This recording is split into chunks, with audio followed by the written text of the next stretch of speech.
Okay, in this problem we have two things here. Okay, we've got one made out of steel, one made out of aluminum. Okay, and then I've got a horizontal piece that is shown there at 75 degrees. So let's say it raises to 150 degrees. I want to know what the vertical displacement of point E is. So the idea is AB is going to elongate at a different rate than CD does based on the thermal expansion equation given as delta equals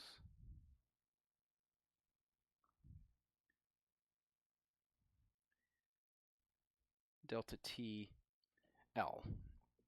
Okay, so I'm going to do this both for AB as well as CD. So delta AB becomes, I need alpha. Alpha for steel, you look that up in the book, and it's 6.6 times 10 to the minus 6 per degree Fahrenheit. Okay, you take that times the change in temperature, which is going to be 150 minus 75. Okay, and then you take that times the length, which is 1.5 inches.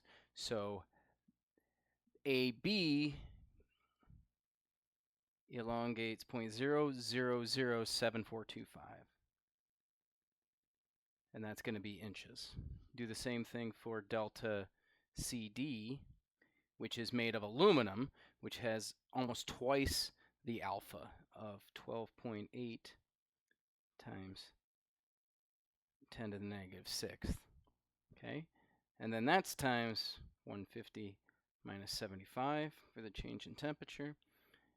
And then it is also 1.5 inches.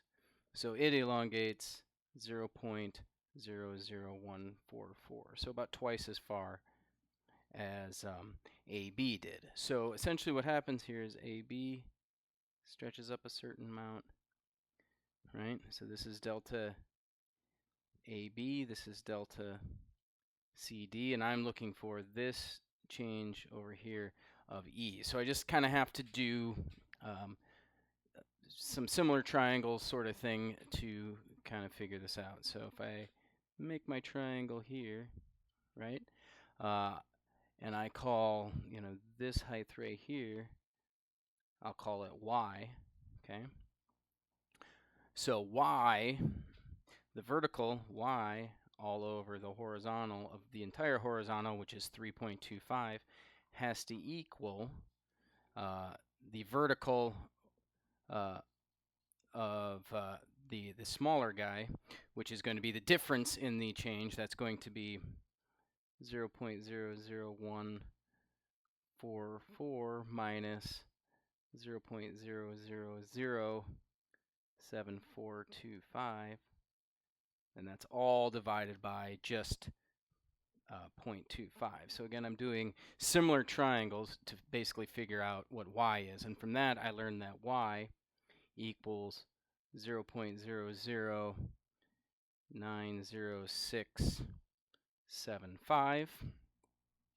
So to find the total displacement of E, I just going to be that displacement of A, which is the 0.0007425, and then I'm going to add to that the 0.0090675. Okay, adding those two together, I get the total displacement of point E equal to 0.00981. So again, on this guy, okay, there's a little bit of geometry at the end, but essentially I'm using the fact that they have different expansion coefficients to find the different displacements, and then use that to figure out, along with geometry, what's going on at the point E.